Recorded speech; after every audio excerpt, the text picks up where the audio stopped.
The loud knock on my front door at exactly 9 o'clock on a bright Saturday morning changed my life in a way I never imagined.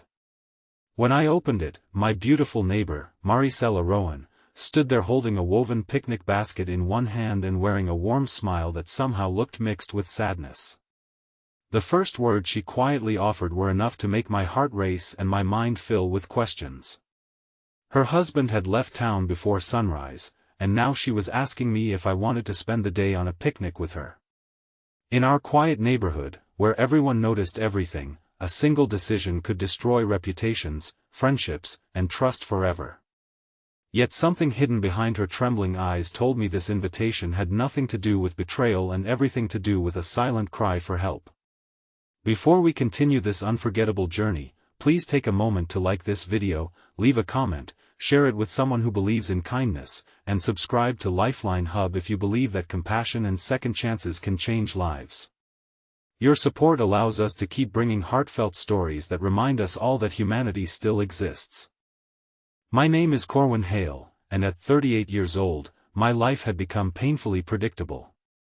Every weekday I repaired antique furniture in the workshop behind my modest home, and every weekend I spent tending my vegetable garden or reading on the porch.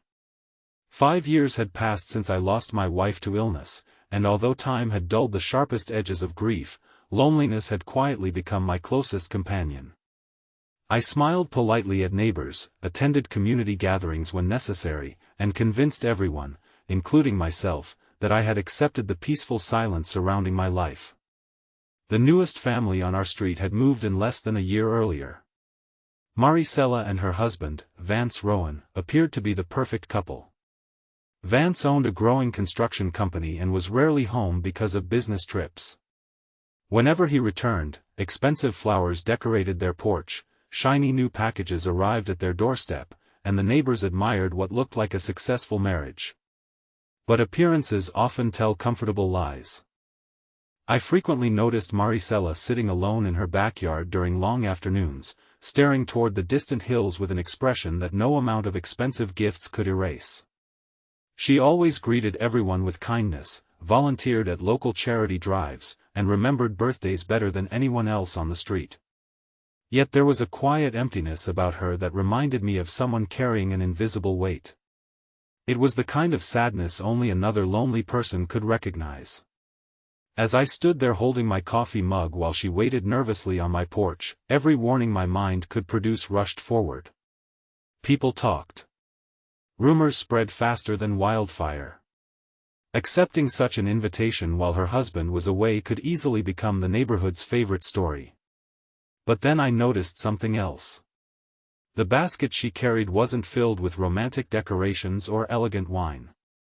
Instead, I saw sandwiches wrapped in simple paper, bottled water, homemade cookies, an old camera hanging from the side, and a faded blue blanket that had clearly been used many times before.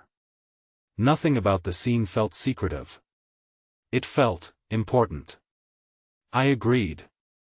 The drive to Willow Creek Park took less than 20 minutes. The summer sun painted golden patterns across the road as birds danced above the fields. Families filled the park with laughter, children chased colorful kites across open meadows, elderly couples walked slowly beneath towering oak trees, and the scent of fresh grass mixed with blooming wildflowers created the kind of peaceful atmosphere people spend years searching for. Whatever mystery surrounded Marisela's invitation, it certainly wasn't hidden in darkness. Everything about the day unfolded under bright daylight, surrounded by hundreds of ordinary people enjoying ordinary happiness. We settled beneath the shade of a magnificent maple tree overlooking a sparkling lake.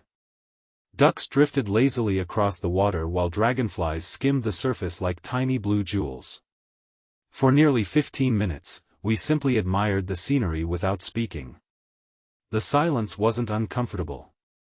It felt respectful, as though both of us understood that some conversations required courage before words could finally emerge. Eventually, Marisela opened the old camera and gently brushed away a little dust from its lens. She stared at it for several moments before carefully placing it on the blanket between us. Her hands trembled slightly, and for the first time since I'd met her, tears quietly formed in her eyes without falling. She slowly explained that years earlier, long before meeting Vance, photography had been her greatest passion. Every weekend she traveled to parks, mountains, and quiet villages capturing moments that celebrated ordinary life. Her dream had been to become a documentary photographer, telling stories that reminded people of hope during difficult times. But dreams sometimes disappear one compromise at a time. Marriage brought new responsibilities. Vance believed photography was merely a hobby that distracted her from supporting his ambitions. Gradually, her camera remained untouched. Then months became years. The picnic, she admitted, wasn't about escaping her husband. It was about escaping the version of herself she no longer recognized. She confessed that she had noticed me restoring broken furniture behind my workshop every afternoon. Watching damaged pieces become beautiful again had quietly inspired her. She believed that if old wood could regain its purpose, perhaps forgotten dreams could too. She simply needed someone who would spend one day reminding her that she still mattered beyond being someone's wife. Her honesty caught me completely off guard. I looked across the lake and realized I understood exactly what she meant. Ever since losing my wife, I had repaired thousands of antiques while completely ignoring the broken parts inside my own heart. I had become excellent at restoring tables, chairs, and cabinets, yet terrible at restoring myself. Somewhere between grief and routine, I had stopped believing life still held unexpected moments worth chasing. Without thinking much about it, I picked up her camera and encouraged her to photograph the families around the lake. At first she hesitated, almost afraid to touch the equipment she once loved. Then something extraordinary happened. The moment she looked through the viewfinder, her entire expression transformed. Her shoulders relaxed. Her smile became genuine. The sadness clouding her eyes began giving way to quiet excitement as she wandered across the meadow capturing children laughing, grandparents holding hands, butterflies landing on flowers, and sunlight reflecting across gentle waves. For the next 2 hours I watched something beautiful unfold before me. She wasn't merely taking pictures. She was rediscovering a piece of herself that had been buried beneath years of sacrifice and silence. Every photograph seemed to breathe new life into her spirit. As afternoon approached, we shared simple sandwiches while discussing dreams we had abandoned and regrets we carried.